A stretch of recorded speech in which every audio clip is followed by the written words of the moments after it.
Je lis du livre de Daniel, chapitre 5, au verset 6, ce qui suit. Alors le roi changea de couleur, et ses pensées le troublèrent.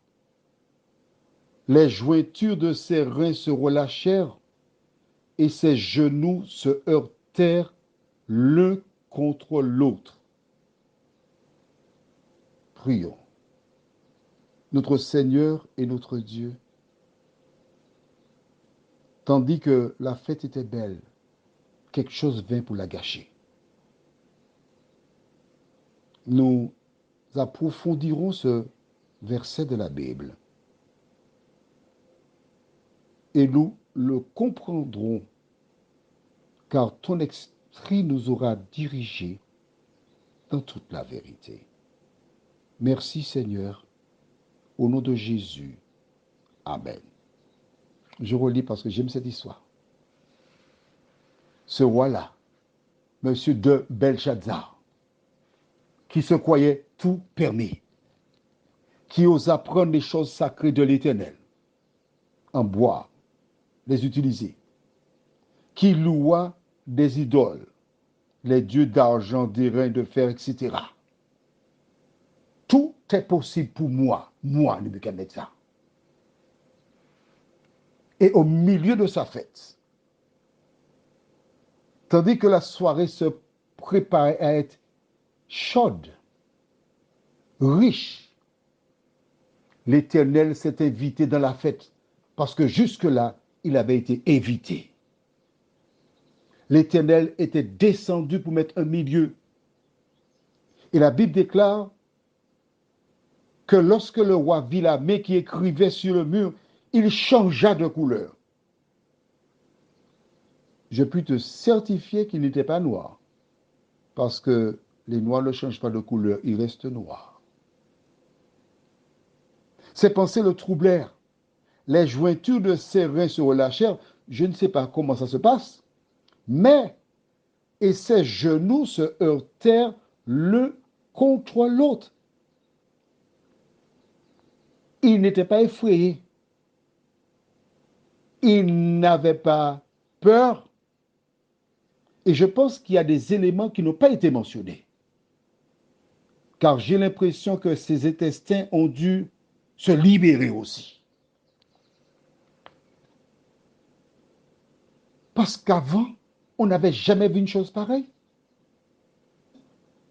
Une main qui vient écrire dans un palais, sur le mur. Mais que s'est-il passé? Par quelle autorité? Belshazzar, qui pensait être en sécurité dans son palais, et une main s'invite, débarque, écrit sur sa muraille, dans son palais. Il y a de quoi avoir peur. Mais mon ami, la peur de Belshazzar n'est rien. C'est la tienne qui sera terrible.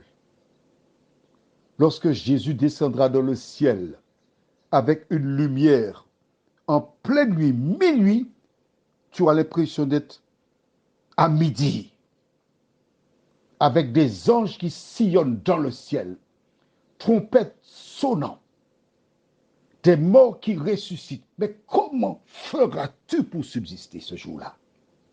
Comment feras-tu?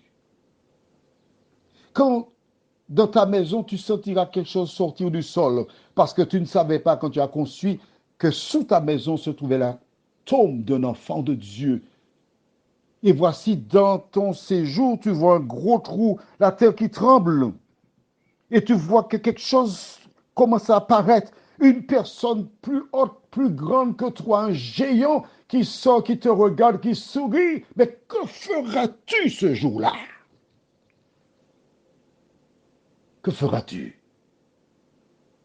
Prions.